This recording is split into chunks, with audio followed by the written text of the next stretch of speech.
Hello，各位好，我是 Revision Lab 修整所的阿修，欢迎来到我的频道。如果你是第一次看我们影片，记得先点击下方红色订阅按钮，再打开旁边小铃铛，这样每次有新影片，你都会第一时间收到通知。也帮我按个赞，让 YouTube 知道你喜欢这种类型的内容，谢谢大家。我们现在正式开始。好，今天我们要来聊一个超级硬核，但跟你我未来30年的财富有着最直接关系的话题——人口。你可能会想说，哈，人口，这不是国高中公民课本里的东西吗？跟我的投资有什么关系？关系可大啦。我们每天都在追 AI、追晶片、追股市，但这些都只是浪花，而人口结构才是那股决定浪往哪里打的最底层的洋流。今天我们要深入解析的这份资料，将会彻底颠覆你对资产价值的认知。未来10年到15年，这些资产将没有任何价值。这句话听起来是不是很吓人？这句话是来自金融圈的大咖傅鹏，在他一场点阅率超高的演讲中提出来的。这句话一出来，可以说是平地一声雷，整个市场都炸锅了。大家都在问，他说的这些资产到底是什么？是我们辛苦一辈子买的房子吗？还是股票？还是你阿公阿嬷留下来的那些传家宝？更重要的是，为什么他敢这么笃定地说，这些我们过去认为超保值的东西，未来会变得一文不值？一整个世代的人，他们辛苦累积的财富，为什么会凭空消失？这背后的答案，其实不在于你每天盯盘看到的那些涨涨跌跌，也不在于哪个最新的科技突破，而是一个更根本、更底层，而且几乎无法逆转的力量。它就像是地球的板块运动，你平常感觉不到它在动，但几十年下来，它的移动就会引发惊天动地的大地震。这个力量就是我们今天的主角——人口结构的变迁。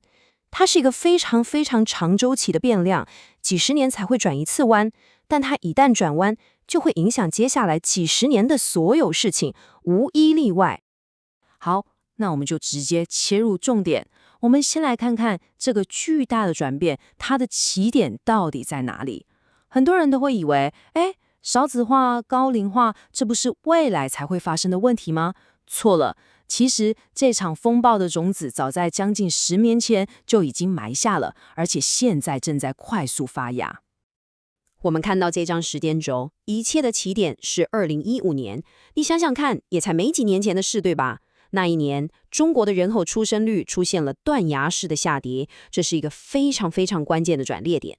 接着，注意看，影响来得非常快，短短3年后的2018年，这个人口变化的经济后果就开始全面显现了。从房地产市场的冷却到地方政府的财政压力，通通都浮现了。然后到今天，人口的增长率已经趋近于0。所以这完全不是一个以后再担心的问题，它就是一个正在冲击我们所有人的现在进行式，而且它的影响力还在不断的加速。好，这个人口结构的转变带来了第一个巨大冲击，就是它在不同世代之间画出了一道深深的鸿沟。这道鸿沟不只是年龄的差距哦，更是价值观、世界观和消费观的巨大断裂。这也直接导致了现在市场上出现一个非常有趣的现象，就是谁有钱跟谁在花钱是2群完全不同的人。这张投影片的对比，我觉得真的非常经典，完全说到骨子里了。我们父母那一辈，他们的人生剧本是什么？是我来这一辈子不容易，我要拼命工作，省吃俭用，确保我的下一代可以好好活着。所以他们所有的努力都是为了家庭，为了孩子。那轮到我们这一代，算是更年轻的世代呢？剧本完全不一样了，变成了我来这一辈子不容易，我也要为我自己好好活着。你看，从为下一代到为我自己，这个思维的转变，直接就改变了整个消费市场的底层逻辑。这时候很多人就会说，那不对啊，老人有钱啊，所谓的银发经济不是很有潜力吗？但傅鹏提出一个超级反直觉的观点，对于现在我们看到的这一批老年人来说，银发经济其实是个伪命题。为什么？因为他们是在那个物资匮乏的年代长大的，节俭储蓄的习惯已经不是习惯咯，那是一种意识形态，是刻在 DNA 里面的。这听起来是不是很熟悉？你是不是也有这种经验？家里明明不缺钱，但你只要离开房间，你爸妈或阿公阿嬷一定会跟在你屁股后面，马上把灯跟冷气都关掉。这真的不是钱的问题，是他们根深蒂固的价值观。所以他们的消费潜力其实非常非常难被释放出来。我们再用更具体的例子来看，这个差别有多大？上一代的消费是需求导向的，东西要实用、要划算 ，CP 值最重要。但是年轻一代的消费完全是情绪导向、认同导向的。他们可以为了一杯网红奶茶，心甘情愿排队4个小时。你可能会觉得很扯，但在他们的世界里，这杯奶茶代表的不只是饮料，它是一种体验，一种社交货币，是一种我有跟上潮流的身份认同。所以你看，驱动市场的力量已经从功能价值完全转移到情绪价值上了。那么，新一代的消费者到底在乎什么？从潮玩、公仔到各种动漫2元、7元的周边，这些全都是情感价值的体现。富鹏还举了一个买车的例子，真的非常传神。以前我们买车看的是什么？是 V8 引擎还是 V12 引擎？是悬吊系统，是刹车性能？但现在的年轻人买车看什么？他们进到车子里，第一件事不是问马力多少，而是看内装好不好看，氛围灯够不够炫，车子里是不是有6块萤幕可以连在一起打游戏。对我们来说，这可能不像一辆车，但对他们来说，这就是一辆车该有的样子。所以重点来了，这就带出了我们作为投资人最关键的一点，你不能再用你自己的价值观去评判市场了，你必须去理解未来的主力消费者，他们真正在乎的是什么。接下来这一点超级重要，我们来谈谈过去20-30年，可以说是华人世界财富的圣杯——房地产。如果说刚刚讲的消费市场的改变是价值观的转移，那房地产市场的改变就是一场伤筋动骨的结构性重置，旧的游戏规则已经彻底结束了。我们可以把房地产市场的发展简单切成3个阶段。第一阶段大概在2005年以前，房子主要的功能就是居住，很单纯，就是为了一个家嘛。第二阶段从2005年到2018年是房子的黄金时代。这时候房子变身了，它从单纯的居住功能演变成了居住加投资的双重属性，变成了一台财富增长的印钞机。但是重点来了，从2018年之后，我们正式进入了第3阶段，房子的属性将永久性的回归到只有居住。这句话非常重要，你一定要记下来。意思是，那个闭着眼睛买房都能赚钱的投资和投机时代已经一去不复返了。好，既然房子的价值回归到居住，那判断它价值的核心标准也变得非常简单、非常粗暴。人在哪里，价值就在哪里。没有人流、没有人口聚集的地方，房子就没有价值。这句话对很多资产是毁灭性的打击，特别是那些曾经被疯狂炒作的度假宅、旅游地产、养老房产。当人口开始收缩，这些没有人常住的地方，房子不仅不会增值，甚至会变成一个不断侵蚀你财富的黑洞。你每年要缴管理费、房屋税，它就是一个真正的负资产。这个问题完美的体现了这个价值转变。过去30年，学区房可以说是房价的定海神针，对吧？因为大家都想让孩子上好学校，这是为了下一代。但未来30年呢？当整个社会快速老化，而新生儿越来越少的时候，你觉得是靠近学校重要，还是靠近医院重要？医疗资源将会成为城市核心资产的关键，大家会抢的可能不再是学区房，而是医区房，是为了我们自己。这就是人口结构对整个城市价值地图的一次彻底改写。好，讲完了实体的东西，我们来聊点比较金融层面的。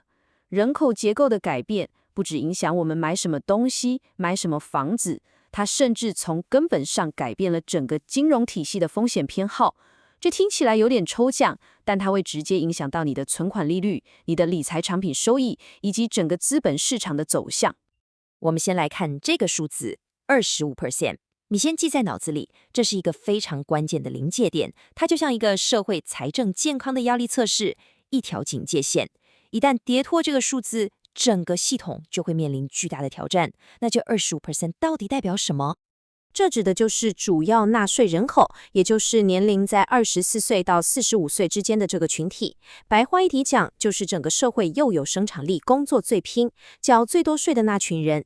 当这个群体占总人口的比例低于25%的时候，就意味着平均一个人在工作缴税，要养活另外3个人，包括小孩和退休老人。你想想看，这压力有多大？这代表我们未来习以为常的公共服务，像是捷运的班次、公园的维护，甚至是健保的给付，都可能面临缩水的压力。所以这条逻辑链就非常清楚了。主要劳动人口减少，代表税收基础萎缩，政府的钱包变薄了，就代表没有那么多钱可以像以前一样大搞基础建设。所以过去我们常听到的要想富先修路这个发展模式，它的时代红利其实已经过去了。那个靠大规模固定资产投资来拉动经济的时代，基本上已经鉴定，未来只会往下走。于是整个投资市场就分裂成了2个完全不同的世界，一边是掌握了社会上绝大多数财富的老一辈，也就是财富的持有者，他们年纪大了，风险偏好极低，追求的是保本，他们喜欢定存，喜欢买中华电信这种高股息的股票，每年有个3%、4%的稳定收益就心满意足了。但另一边的年轻人呢，他们是财富的追求者，他们刚出社会，本金很少，他们追求的是翻倍，他满脑子想的都是我这5万块本金有没有可能在下个月就变成10万。所以你会看到一个很奇特的现象，整个社会的总体风险偏好是在下降的，利率会越来越低，但同时在年轻人的世界里，各种高风险高投机的机会，比如迷因币，仍然会层出不穷。好，讲了这么多宏观的大趋势，我们现在把它收敛一下，落地到我们自己的资产配置上。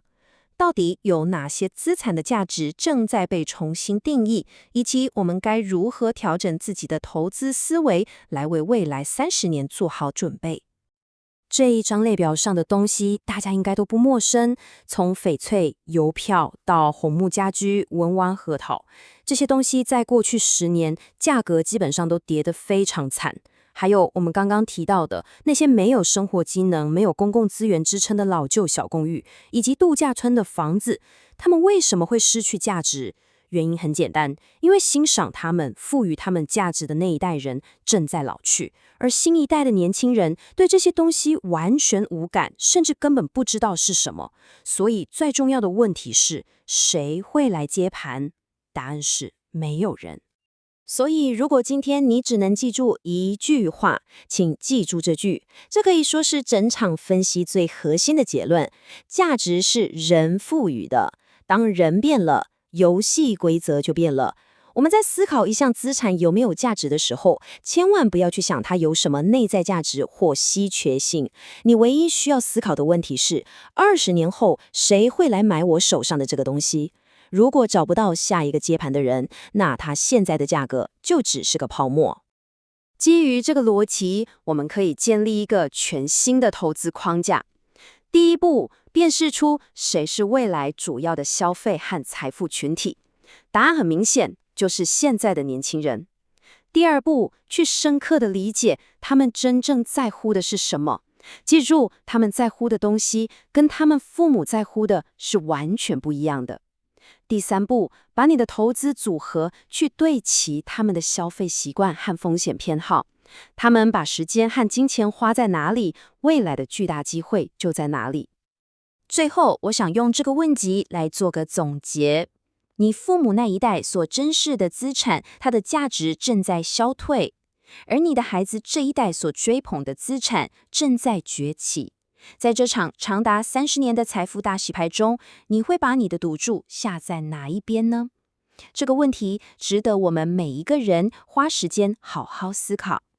好，总结一下今天的重点。